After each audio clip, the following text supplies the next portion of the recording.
अच्छा जैसे मैंने पहले भी बताया था कि last the first unit will cover the actually the overall overview of the Oracle server.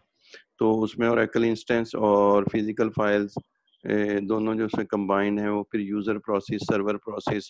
तो ये आपने इसको ना थोड़ा सा क्लियरली अंडरस्टैंड करते जाना, क्योंकि इट्स इम्पोर्टेंट कि यू शुड नो कि when the user process will be started and when the server process will be started and how the communication connection will be established, and then after that the session will be started। और तो ये सारी चीज़ें फिर किधर store होंगी, तो ये अब आपको ना इसका क्लियर कंसेप्ट होना चाहिए। लास्ट टाइम हमने डिस्कस किया था, तो अगर कोई क्वेश्चन होगा तो एट दी एंड जो है वो क्वेश्चन आप कर लेना। ठीक है, तो मेमोरी स्ट्रक्चर्स में जैसे हम बात कर रहे थे कि system global area that is also called shared global area और प्रोग्राम ग्लोबल एरिया। ठीक, तो program global area will be allocated for a particular server process. तो ये डेडिकेटेड होगा जितने सर्वर प्रोसेस आपको पता है कि लास्ट टाइम जैसे मैं बता रहा था कि आपके हर यूजर प्रोसेस के अगेंस्ट कह लें उसकी रिक्वेस्ट पे सर्वर प्रोसेस स्टार्ट होगा ऑन द सर्वर साइड। और क्योंकि जो ओरेकल सर्वर है, इन अदर वर्ड्स कह लें तो अभी आपको थोड़ा सा अंदाजा हो गया होगा कि ओरेकल इंस्टेंस जोन सा है वो उसके साथ कम्युनिकेट करना है ना, और उसमें जो बैकग्राउंड प्रोसेस आ जाते हैं और मेमोरी स्ट्रक्चर्स आ जाते हैं, तो उसके साथ यूजर प्रोसेस डायरेक्टली कभी भी इंटरेक्ट नहीं करता। वो सर्वर प्रोसेस के साथ करेगा and on the behalf of that user process server process जो है वो कम्युनिकेट करेगा विद द इंस्टेंस। ठीक है, तो इस तरह ये सिनेरियो बनेगा। तो यूजर प्रोसेस स्टार्ट करने के दो मेथड हो सकते हैं, या तो ये है कि आप कोई एसक्यूएल प्लस यूटिलिटी स्टार्ट करें, तो जैसे ही वो स्टार्ट करेंगे तो यूजर प्रोसेस स्टार्ट हो जाएगा और फिर उसकी रिक्वेस्ट पे जो है वो होगा सर्वर प्रोसेस जो है वो स्टार्ट होगा। और या फिर जो सा है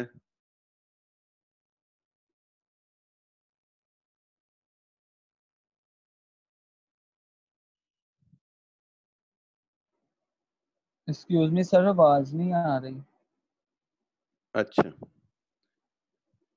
नहीं अभी आवाज आ रही है, अभी तो मैं खैर वो बोल ही नहीं रहा था। अच्छा ठीक। तो वो एक वो स्टूडेंट मैंने वो होस्ट बनाया था किसी स्टूडेंट को, उसका डिस्कनेक्ट हो गया। चले खैर, तो जोन सा है वो यूजर प्रोसेस स्टार्ट होगा। और या फिर ये है कि आप कोई एप्लीकेशन प्रोग्राम आपने रन किया है जो कि कनेक्ट कर रहा है, तो फिर आपका यूजर प्रोसेस स्टार्ट होगा। ठीक है, तो इसलिए सिस्टम ग्लोबल एरिया जोन सा है ना, इसमें दो टाइप्स के जोन सा है वो कह लें कि मेमोरी स्ट्रक्चर्स बनेंगे, डायनामिक और स्टैटिक। ठीक है, तो डायनामिक का क्या मतलब है कि दो structures which can be altered, for which the size can be altered without shut down the database। और जो static हैं वो आप without database shut down you cannot change the size of those ones। the database will be open, you cannot change without shut down the server। ठीक है, तो इस तरह दो टाइप्स के वो बनेंगे। तो एसजीए में जो है वो सिस्टम ग्लोबल एरिया के अंदर shared pool, database buffer cache, redo lock buffer और अदर स्ट्रक्चर जो हैं वो सारे लैचिंग और लॉकिंग कंसेप्ट्स हैं वो सारे स्टोर होंगे। And there are two additional memory structures that can be configured within the SGA, large pool और जावा पूल। ठीक है, तो इनको हम देख लेते हैं कि ये कैसे काम करेंगे। शेयर्ड पूल जो उनसे है ना, जिसको सिस्टम ग्लोबल एरिया के अंदर आता है। तो अच्छा, ओवरऑल जो सा है ना, देखिए सिस्टम ग्लोबल एरिया जो सा है ना, ये उसके अंदर सारे सब कंपार्टमेंट्स हैं। ठीक है, तो और इसका जो साइज होगा ना वो आप कॉन्फ़िगर करेंगे with the S G A max size. अब ये देखिए, आपने S ji A max size, let's suppose आपने एस जी ए मैक्स साइज रख दिया 100 MB। ठीक, तो अब इसके अंदर जो सब कंपार्टमेंट्स हैं, शेयर्ड पूल जैसे बनेगा, बफर कैशे बनेगा, लाइब्रेरी कैशे बनेगा, रीडू लॉक बफर बनेगा, लार्ज पूल बनेगा, जावा पूल बनेगा। तो ये सारे जो से है ना, collectively they cannot exceed from the SGA max size। ठीक है, तो वो आप उनको जो है ना वो डिवाइड कर सकते हैं। हेलो सर जी।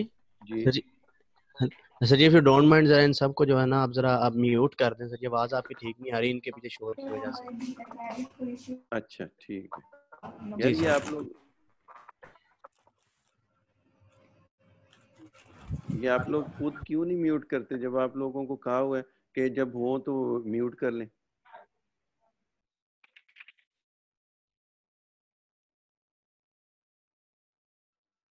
अच्छा चले, तो S G M X size, तो लेट्स सपोज आपने S G M X size रखा 100, ठीक है, तो आप शेयर्ड पूल को 50 MB रख लें, लाइब्रेरी कैशे को आप 20 MB रख लें, और बफर कैशे को आप 30 MB रख लें, तो आपका 100 MB कंप्लीट हो गया।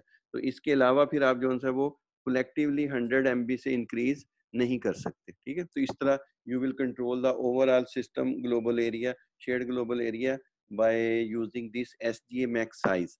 तो ये हम नेक्स्ट जो उनसे आगे पढ़ते जाएंगे तो फिर आपको पता चलेगा कि where we will actually set the values of this parameters and how we will change run time. तो इसकी वैल्यू को आप रन टाइम के ऊपर चेंज भी कर सकते हैं। कंटिन्यूस वर्चुअल मेमोरी ग्रैन्यूल, अच्छा एक और चीज़ है, ग्रैन्यूल का कंसेप्ट मैंने लास्ट टाइम शायद आपको बताया हो, अगर नहीं तो फिर मैं दोबारा। Granule actually is a continuous virtual memory allocation unit है। जब भी आप किसी भी यूनिट को, लेट्स सपोज आपने शेयर्ड पूल को आपने सपोज कहा जी कि मैंने 20 MB मेमोरी एलोकेट करनी है, तो वो उसको एक्चुअली एमबीज में मेमोरी एलोकेट नहीं करेगा, वो उसको ग्रेन्यूल्स में करेगा, ठीक है। और जो ग्रेन्यूल साइज है that will depends upon the SGMX size. तो अगर आपका SGMX साइज जो है वो 128 MB से लेस होगा तो ग्रेन्यूल साइज होगा 4 MB, और अगर वो 128 MB से इंक्रीज करेगा तो फिर उसका ग्रेन्यूल साइज हो सकता है 8 MB, ठीक है। मोर देन 8 होगा, और वैसे भी आप उसको जो है फिर सेट कर सकते हैं, हम लेट्स सपोज 16 MB रख लें तो वो चेंज कर सकते हैं। तो डिफॉल्ट में वो अगर आपका 128 MB से कम होगा SGMX साइज तो ग्रेन्यूल साइज होगा 4 MB। तो अब अगर आप कहते हैं जी कि मैं शेयर्ड पूल को 22 MB एलोकेट करना चाहता हूँ तो वो 22 MB नहीं करेगा, या तो आप 20 करेंगे मल्टीप्लिकेशन ऑफ 4, और या फिर वो 24 लेगा, ठीक है। तो इस तरह वो a granule can be defined as it is the continuous memory allocation unit which will be used to assign the memory to the different memory units। अच्छा इसके बाद आ जाता है शेयर्ड पूल, ठीक है। तो ये अब हम वन बाय वन इनको थोड़ा सा ब्रीफली करेंगे और फिर इनकी डिटेल जो है वो आगे पूरे कोर्स में आती जाएगी। तो लेकिन ये है कि just to understand the overall architecture of the Oracle server, तो हम इनको जो है वो कर लेते हैं, डिफाइन कर लेते हैं। अच्छा जी, शेयर्ड पूल देखें। shared pool will be used to store the objects which are actually globally accessed by the all users, ठीक है। लाइक जैसे आपने लास्ट टाइम में मैं बता रहा था कि आपको एसक्यूएल स्टेटमेंट को एग्जीक्यूट करते हैं, यूजर वन जो है वो कर देता है, suppose select static from M, ये उसकी है। तो वो उसका क्या होगा, उसके 3 फेजेस होंगे, पहले वो उसकी पार्सिंग करेगा और फिर बाइंडिंग करेगा और फिर एग्जीक्यूशन प्लान बनेगा, ठीक। तो वो जो उसका एग्जीक्यूशन प्लान है that will be stored in the shared pool, तो वो उसको शेयर्ड पूल में भी स्टोर कर देगा। अगर नेक्स्ट टाइम यूजर 5, 4, 6 कोई भी उसका जो है सब्सिक्वेंट यूजर जो है वो उससे मिलती जुलती अगर कमांड सेंड करता है, रिक्वेस्ट करता है, तो वो फिर इसके सारे फेजेस को दोबारा से रिपीट नहीं करेगा, वो उधर से शेयर्ड पूल से उसका एग्जीक्यूशन प्लान लेगा और उसको एग्जीक्यूट कर देगा, ठीक है, फॉर लेटर यूज पर्पस। तो उससे क्या हो जाता है, आपकी स्पीड जो है वो इंक्रीज कर जाती है, उसको दोबारा से हर दफा एग्जीक्यूशन प्लान नहीं करना, डिफाइन नहीं करना पड़ेगा। और इस तरह फिर जो है आप कोई PL SQL का प्रोसीजर यूज करते हैं, PL SQL की सब रूटीन यूज करते हैं, आप कोई फंक्शन यूज करते हैं, आप कोई कर्सर ओपन करते हैं, front, all those will be stored in the shared pool, ठीक है। तो उसके अंदर फिर जो है फर्दर आ जाएंगे, लाइब्रेरी कैशे आ जाएगा और डाटा डिक्शनरी कैशे। तो अगर आप कोई यूजर की आपको पता है कि जितने भी यूजर्स हैं उनकी इंफॉर्मेशन, उसके ऊपर जो आप कंस्ट्रेंट्स लगाते हैं उनकी इंफॉर्मेशन, आप कोई प्रिविलेजेस ग्रांट करते हैं, उसकी सारी की इंफॉर्मेशन जो है that will be stored in your data dictionary. तो लेट्स सपोज एक यूजर है वन, वो उसने लिखा जी कि select E name from employ. तो अब उसने जब एग्जीक्यूशन प्लान बनाना है तो डाटा डिक्शनरी से उसने कंफर्म कर लिया कि ये जो सा यूजर है इसको ये जो सा वो है ऑनर है इस एम टेबल का, लेट्स सपोज, ठीक है। तो अब अगर वो यूजर कोई और क्यूरी करता है तो एम टेबल के ऊपर, तो वो जो है वो डाटा डिक्शनरी कैशे के अंदर उसने स्टोर किया होगा कि ये उसका ऑनर है, तो वो उधर से रीड करेगा और उसको दोबारा से उसकी पार्सिंग और बाइंडिंग नहीं करनी पड़ेगी और वो उसको एग्जीक्यूट कर देगा। तो इस तरह जो है वो लाइब्रेरी कैशे के अंदर जो है वो आपकी जो भी आप वो इंफॉर्मेशन डाटा फाइल से रीड करेगा that will also stored in the library cache for the subsequent users use. तो इसको जो है ना आप रन टाइम के ऊपर शेयर्ड पूल का साइज चेंज कर सकते हैं। लेट्स सपोज पहले आपने उसका रखा हुआ है 44 MB, तो अब आप उसको इंक्रीज करना चाहते हैं। अच्छा, ये जो सा ये फिर ये आता जाएगा आगे कि जब हम इसको थोड़ा सा डिटेल में पढ़ेंगे कि how you will know that you should change the size of the shared pool या बफर कैशे या लाइब्रेरी कैशे। तो वो उसके लिए भी हम जो सा वो जब आपका थोड़ा सा कंसेप्ट बन जाएगा तो then we will explore the different things के आप हाउ यू विल डिसाइड कि now you should increase the size of buffer cache and to increase the performance and you should increase the redo log buffer cache। तो वो कैसे आपने उसके size को estimate करना है और इंक्रीज करना है रन टाइम के ऊपर। तो रन टाइम पे वो यही होगा कि without shut down the database alter system की कमांड से आप उसको चेंज कर लेंगे। लाइब्रेरी कैशे में most recently use PL SQL statements और enable the sharing common use. तो ये जो है वो शेयर्ड एरिया और शेयर्ड PL SQL एरिया, तो इसमें दो एरियाज बनते हैं लाइब्रेरी कैशे के अंदर। और ये वैसे तो दोनों जो है वो शेयर्ड पूल का हिस्सा है, लेकिन शेयर्ड पूल आगे फिर सब डिवाइड हो जाता है कह लें लाइब्रेरी कैशे में और बफर कैशे में। तो लाइब्रेरी कैशे के अंदर दो एरियाज बनेंगे, एक तो आपके SQL स्टेटमेंट के एग्जीक्यूशन प्लान्स को स्टोर करने के लिए और दूसरा जो है वो PL SQL के कमांड्स को जो है वो स्टोर करने के लिए। और इनका जो कलेक्टिवली साइज जो है that will be determined by the shared pool size, जो भी हमने पैरामीटर पढ़ा है। अच्छा, डाटा डिक्शनरी कैशे जो है वो जैसे मैंने बताया अभी, मैं बता रहा था कि डिक्शनरी कैशे के अंदर आपको पता है कि ये सारी इंफॉर्मेशन स्टोर होती है कि about database files, tables, column, user privileges and other database objects. तो वो सारी इंफॉर्मेशन जो है, तो जब भी आप लेट्स सपोज आप एम्प्लॉय का टेबल आप कहते हैं जी कि where employ number is equal to 5 कि उसका डाटा लेके आए, तो if you have already created index on that column, तो वो उसको इंडेक्स को यूज करेगा and that name will also be will be store in the data dictionary cache. तो नेक्स्ट टाइम अगर कोई और यूजर जो है वो एम्प टेबल में वेयर कंडीशन लगाता है, तो वो क्या करेगा, वो डिक्शनरी कैशे से रीड करेगा कि इसके ऊपर इंडेक्स लगा हुआ है, तो वो उसके इंडेक्स को यूज कर लेगा। तो उसको दोबारा से डाटा डिक्शनरी कैश जो सी है फ्रॉम द फिजिकल फाइल दोबारा से कंफर्म करने की ज़रूरत नहीं पड़ेगी, वो मेमोरी से उसको कंफर्म कर लेगा। तो इस तरह जो है ना all these things will be speed up your query processing time.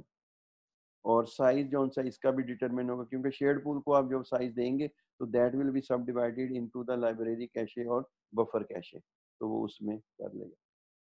अच्छा जी, डेटाबेस बफर कैशे देखें आप, सपोज एक यूजर 1 है, वो कहता है जी कि select E name from student where student ID is equal to 5, तो उसके अगेंस्ट डाटा, या वो कहता है जी कि E name from student where marks greater than 80, तो 80 से मार्क्स जिनके स्टूडेंट्स होंगे उनका डाटा वो डाटा फाइल से रीड कर लेगा, फिजिकल डाटा फाइल से, ठीक है। And that data will be displayed for the user and at the same time that data will also be stored in the database buffer cache। क्यों? क्योंकि अगर subsequent user जो उनसा है वो भी इससे मिलते जुलता डाटा की रिक्वेस्ट कर देता है, तो वो क्या करेगा, वो फिर डेटाबेस बफर कैशे से जो उनसा है वो डाटा रिट्रीव करेगा और उसके सामने डिस्प्ले कर देगा, उसको फिर दोबारा से फिजिकल रीड नहीं करनी पड़ेगी, तो जिससे जो उनसा है वो आपकी परफॉर्मेंस जो उनसा है वो मेंशनेबल कह लें कि इंक्रीज कर जाती है। अच्छा, इसमें और ये जो सा बफर कैशे ज़ाहिर है अनलिमिटेड तो नहीं होगा, आपके लेट्स सपोज आपके 1000 यूजर्स कनेक्टेड हैं सर्वर के साथ और वो सारे डिफरेंट डाटा की रिक्वेस्ट कर रहे हैं, तो उसमें डाटा बड़ी स्पीड के साथ एज आउट भी हो रहा होगा, ओवरराइट होगा, तो वो जो है वो LRU एल्गोरिदम के ऊपर जो वो काम करता है, लीस्ट रीड यूनिट। तो जिस डाटा को रीड के दोबारा रीड किए हुए सबसे ज्यादा टाइम हो चुका होगा, वो उसको एज आउट करके तो नया डाटा उसमें स्टोर कर देगा। लाइक यूजर 1 ने एक क्वेरी की, उसका डाटा बफर कैशे में स्टोर हो गया, 2 ने एक क्यूरी की, उसका भी हो गया, 3 ने की, उसका भी हो गया, 4 ने की, उसका भी स्टोर हो गया। अब 5 किसी डाटा की रिक्वेस्ट करता है, वो डाटा रिट्रीव करेगा अगर उसको बफर कैशे से नहीं मिलेगा, डेटाबेस बफर कैशे से, तो अब वो देखेगा कि बफर कैशे में फुल हो गई है बफर कैशे, तो अब इसमें सबसे ज्यादा देर किस डाटा को होगी है रीड किए हुए। तो अगर वो यूजर 1 का डाटा लेट्स सपोज दोबारा किसी यूजर ने उस किस्म के डाटा की रिक्वेस्ट ही नहीं की, तो वो उसको एज आउट कर देगा और यूजर 5 का डाटा उसमें इंसर्ट कर देगा। तो this is called LRU algorithm. अच्छा, इसमें एक नया जो कंसेप्ट आ गया DB ब्लॉक साइज। तो ये क्या चीज़ है? अच्छा, जिस तरह हमने बात की है कि ग्रैन्यूल में वो मेमोरी एलोकेट करता है, बिल्कुल इसी तरह जब वो रीड और राइट ऑपरेशन परफॉर्म करेगा Oracle server on the data file, जो आपकी फिजिकल फाइल्स बनती हैं, तो उसमें जो continuous memory that will B memory unit that will be used to perform the read and write operation on the data files, that will be called as Oracle block size. अब इसको आपने याद रखना है कि the minimum memory unit that will be used to perform the read or write operation on the data file, that unit will be known as Oracle block size. ठीक है, तो अब लेट्स सपोज आप रखते हैं Oracle का block size का आप रख लेते हैं 4 MB, ठीक है। तो अब अगर आप कहते हैं जी कि select E name from student where ID student ID is equal to 5, तो अब उसने उसका नाम जो उनसे सिर्फ रीड करके लाना है, तो वो क्या करेगा, आप क्या ख्याल है कि वो जब डाटा फाइल से डाटा रीड करेगा तो वो सिर्फ उसका नाम रिट्रीव करके लेगा? नहीं, वो जिस 4 MB के ब्लॉक में नाम होगा वो पूरे का पूरा ब्लॉक उठा के लाएगा, ठीक है। तो इस तरह रीड और राइट ऑपरेशन के लिए वो ब्लॉक साइज यूनिट यूज करेगा। और हाँ, अभी जिस तरह लास्ट टाइम मैंने बताया था कि जो ओरेकल है उसका वो फिजिकल फाइल्स के केस में अंडरलाइंग ऑपरेटिंग सिस्टम के साथ कोलैबोरेशन करता है, क्योंकि फिजिकली डाटा जो है वो ऑपरेटिंग सिस्टम मैनेज कर रहा होता है, ओरेकल तो नहीं कर रहा होता, तो इसलिए वो उसके साथ कह लें कि वो कोलैबोरेशन करके वो करता है। तो इट मीन्स कि जब फिजिकली वो रीड करेगा तो there will be the also the block size of the operating system as well, क्योंकि ऑपरेटिंग सिस्टम भी जो है ना वो ब्लॉक साइज में ही डाटा रीड और राइट करता है। तो इसका मतलब ये हुआ कि the Oracle block size can be different from the operating system block size. तो वो डिपेंड करता है कि आपका अंडरलाइंग ऑपरेटिंग सिस्टम क्या है, लेकिन उसे यूजर को फर्क नहीं पड़ता, लेकिन being a DBA you should know all these things और टेक्निकल इंफॉर्मेशन। तो there can be the possibility that the one Oracle block size can consist of more than one operating system block size. Like अगर आपका operating system का block size है 2 MB का और आपके Oracle का block size है 4 MB, तो it means कि one Oracle block size will consist of 2 operating system block size. तो वो उसके अगेंस्ट जो है वो इस तरह काम करेंगे। तो इस ब्लॉक साइज को जो है ना वो सेट करने के लिए you will use this DB block size parameter. तो वो आप इस DB ब्लॉक साइज पैरामीटर को सेट कर लेंगे। इसमें फिर जो है वो स्टैंडर्ड और नॉन स्टैंडर्ड ब्लॉक साइज भी आ जाते हैं, तो ये हम डिटेल में खैर वो नेक्स्ट किसी यूनिट में आ जाएगा, तो इसके ऊपर पूरा एक यूनिट आएगा तो उसमें पढ़ेंगे। अच्छा, database buffer cache. Buffer cache जो है ना, बिल्कुल जिस तरह आप देखें ब्लॉक साइज, जैसे मैंने बताया कि वो फिजिकल फाइल में डाटा रीड करके कॉन्टिन्यूस मेमोरी को वो लेके आएगा, तो that data will also B load into the memory, ठीक है। बफर कैशे के अंदर उसने लोड होना है, तो अगर वो उधर से 4 MB का एक आपका DB ब्लॉक साइज है 4 MB, तो वो 4 MB का डाटा उठा के ला रहा है, तो वो मेमोरी के अंदर भी तो उसको 4 MB में इंसर्ट करेगा ना, तो उसके लिए फिर you have to configure the DB cache size, that will be equivalent to the DB, that should be equivalent to the DB block size, ठीक है। और इस तरह फिर जो है नॉन स्टैंडर्ड अगर आप ब्लॉक साइज किसी भी डाटा के लिए रखते हैं, then you also have to configure the non standard DB cache size, तो वो हम नेक्स्ट उसमें डिटेल में पढ़ेंगे। अच्छा, ये दो पैरामीटर्स हैं, DB कीप कैशे साइज और DB रिसाइकल कैशे साइज। देखें, बाज डाटा होता है जिसको आप you want to keep, suppose हम कर लेते हैं कि आपका डाटा जो है that will depends on the size of the buffer cache and the types of operations and the number of users which are simultaneously connected with that database, कि आपका डाटा कितनी देर के बाद एज आउट होना है। चलिए रफली अगर हम आइडिया कर लें कि जी आपका डाटा जो है वो हर डाटा तकरीबन 3 मिनट के बाद एज आउट हो रहा है फ्रॉम द बफर कैशे, लेकिन बाद ऐसा इंपॉर्टेंट डाटा है that is globally required by the almost more than 80% user queries, and you want to keep that data like for 4 hours 6 hours, कि वो डेटाबेस बफर कैशे में रहे ताकि आपको 80% क्यूरीज में फिजिकल रीड ना करनी पड़े। तो then you have to configure the DB keep cache size. तो आप ये वाली इसको साइज को इसको कॉन्फ़िगर कर लें with this parameter, and that data will be inserted into this cache size. तो वो फिर जो आपने टाइम दिया होगा वो उतनी देर तक वो उधर से उसको एज आउट नहीं करेगा, लेकिन एक चीज़ इसमें इम्पोर्टेंट होती है कि ये वो इट विल बी मैक्सिमम कह लें कि पॉसिबिलिटी होगी by the Oracle server that the data will not be aged out at least for the minimum time which you will give by DB cache size. तो अगर आप उसको देंगे, लेकिन 100% गारंटी नहीं होगी। अगर किसी भी स्टेज पे नया डाटा आता है और उसके लिए कोई और ऑप्शन नहीं है तो वो डाटा उधर से पहले भी एज आउट हो सकता है, ठीक है। But the Oracle server will try to keep the data at least for that time. तो वो उसको मैक्सिमम कोशिश करेगा कि वो उतनी देर उसमें रहे। अच्छा, डीबी रिसाइकल कैशे साइज और बाज डाटा होता है जो कि आपको पता है जी कि वो सिर्फ एक यूजर ने बहुत पर्टिकुलर डाटा है और वो सिर्फ उस यूजर को चाहिए और उसके बाद नहीं होना, तो that will be inserted into the dB recycle cache size, ताकि वो जो है वो जैसे ही स्टोर हो उसके बाद इमीडिएटली वो एज आउट हो जाए, ताकि वो एक्स्ट्रा बर्डन आपके उस पर ना पड़े। तो ये दोनों पैरामीटर जो है in special scenario case you can configure if it will be required. तो अब ये देखें, ये सारी चीजें हम पढ़ रहे हैं तो कि जी आपको ओरेकल ये भी फैसिलिटी प्रोवाइड करता है, ये भी करता है। Now that will depends on the functionality कि आपको कब किसकी जरूरत पड़े। तो अगर आपको पता होगा कि हाँ आपकी ये रिक्वायरमेंट है और ओरेकल आपको इस किस्म की फैसिलिटी देता है, then you can use that. तो अगर आपको पता ही नहीं होगा कि ओरेकल इस तरह की कोई फैसिलिटी देता है तो then there is no chance to use that facility. तो इस तरह फिर जो है वो आप alter system set DB cache size, तो रन टाइम के ऊपर आप कैशे साइज जो है वो चेंज कर सकते हैं। And V dollar sign this is the dynamic performance view.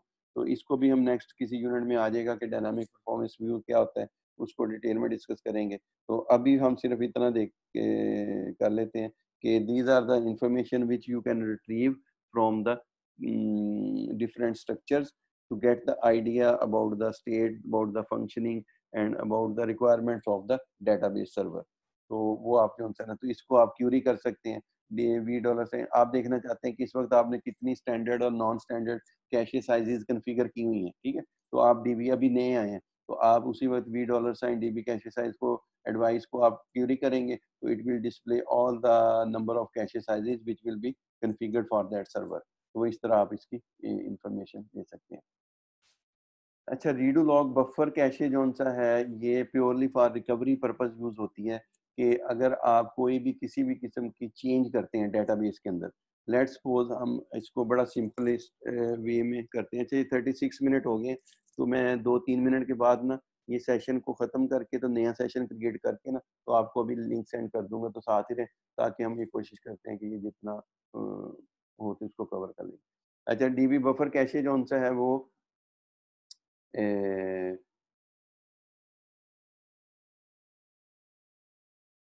ठीक है, record, it will record all the changes which you will made into the data blocks कह लें, in other words कह लें डाटा कह लें। तो लेट्स सपोज जैसे है जी कि आप एक स्टूडेंट है और उसका रोल नंबर है 10 और आप 10 रोल नंबर का एड्रेस चेंज कर देते हैं। आप कहते हैं जी पहले वो गुजरांवाला रहता था तो अब उसका एड्रेस हो गया लाहौर का, तो आपने एक चेंज की, तो that change will be made in the database buffer cache. तो ज़ाहिर है मेमोरी के अंदर डाटा लोड है तो बफर कैशे के अंदर वो डाटा चेंज कर देगा, लेकिन old value will also be inserted into the redo log buffer. तो जो उसकी ओल्ड वैल्यू जो गुजरा वाला है that will be inserted into the redo log buffer. तो एट द एंड अगर और आपके बफर डेटाबेस बफर कैशे में क्या होगा, लाहौर आ गया, ठीक है, and that row will be logged for the other users. अब वो दूसरे यूजर्स उसको नहीं देख सकते। तो अगर वो यूजर जो सा है वो उसको कमिट कर देता है तो that value will be stored permanently in the database. तो वो उधर से बफर कैशे से उठाएगा और आगे हम पढ़ेंगे वो डिफरेंट जो प्रोसेसेस आते हैं तो वो उधर से उठाएगा और that value will be inserted into the log file, sorry data file. तो वो डाटा फाइल के अंदर लिख देगा, ठीक है। और रीडू लॉग फाइल को डाटा को जो है वो आर्काइव लॉग फाइल में इंसर्ट कर देगा। और अगर आप 2 दिन के बाद आप कहते हैं नहीं कि वो तो मैंने उसको चेंज नहीं करना था वैल्यू को, तो you can recover that old value from the redo log buffer. इसको भी हम डिटेल में पढ़ेंगे कि ये कैसे काम करता है और कैसे ये एज आउट होता है और कितनी देर के बाद इसमें से डाटा जो है वो कह लें कि एज आउट होता है, उसकी वर्किंग ये आगे इसके ऊपर पूरा यूनिट आएगा। तो अभी हम जस्ट एक ओवरव्यू ले रहे हैं। तो redo log buffer cache will use to track the old values changes which the user will made in the database and it will be purely required or used for the recovery purpose। अगर at the end वही user जो है वो data वो कहता है जी मैंने इसको कमिट नहीं करना, मैं ये चेंजेस नहीं करना चाहता, वो रोल बैक कर देता है, तो फिर the previous value will be recovered from the redo log buffer कैसे, और वो उस चेंज को अनडू कर देगा। तो इसका जो सा साइज है that will be set by this parameter log buffer. अच्छा जी, लार्ज पूल जो सा है, लार्ज पूल यूज होता है डिफरेंट, जो अगर आपका जो एसजी है वो ओवर बर्डन हो जाता है, ठीक है, तो आपकी जो सेशन मेमोरी इंफॉर्मेशन है और शेयरफुल आईओ प्रोसेसेस हैं, और अगर आप कोई ऐसी स्पेशल आईओ डिवाइस लगाते हैं जिसके लिए उसको हैंडल करने के लिए प्रोसेस की ज़रूरत है, तो ये ऑप्शनल क्योंकि होता है, तो उससे क्या होगा कि आपके शेयर्ड पूल के ऊपर जो है वो बर्डन पड़ेगा, तो उसके लिए फिर वो सेपरेट एरिया डिफाइन कर लेता है large pool. You can define the separate area, क्योंकि अगर आपकी शेयर्ड पूल जितनी ओवरबर्डन होगी उतनी आपकी परफॉर्मेंस जो है वो डिटीरिएट हो जाएगी, तो इसलिए इनको मैंडेटरी नहीं कहते, ये ऑप्शनल होते हैं कि अगर आपको इनकी ज़रूरत है तो you can configure with this parameter large pool size, और अगर नहीं तो आप इसको स्किप कर सकते हैं।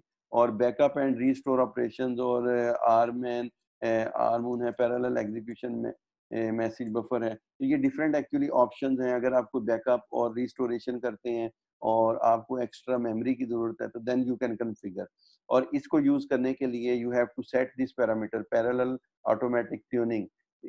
बाय डिफॉल्ट इसकी वैल्यू ट्रू फॉल्स होती है, and you have to set this value true if you want to use large pool size buffer cache. और ये जो है ये LRU पे नहीं काम करता, खैर तो इसमें तो ज़ाहिर है क्योंकि ये ऑप्शनल है, तो ऑप्शनल कर लेगा, जितना देर उसमें डाटा रहेगा रहेगा, तो आप उसको जो है वो नया आएगा तो उसमें से उसको एज आउट कर देगा। तो वो क्योंकि पर्टिकुलर किसी सेशन के लिए क्रिएट होता है या किसी आईओ प्रोसेस के लिए होता है, तमाम यूजर्स के लिए नहीं होता, तो इसलिए उसमें एज आउट का उस तरह हिसाब नहीं होता। अच्छा जी, जावा पूल भी जो है वो ऑप्शनल है कि अगर आप कोई जावा एप्लीकेशन यूज कर रहे हैं जो कि जावा बेस्ड है, तो ये जावा पूल कन्फिगर हो आप कर लेंगे जावा पूल साइज के थ्रू। तो अगर आप जावा एप्लीकेशन यूज नहीं कर रहे तो that there is no need to configure this Java pool memory compartment. अच्छा जी, प्रोग्राम मेरा ख्याल इधर ही इसको मैं एंड करके ना तो मैं दोबारा सेशन यूज करता हूँ, फिर ओके सर। आंसर भी कर लेते हैं और फिर मुझे आप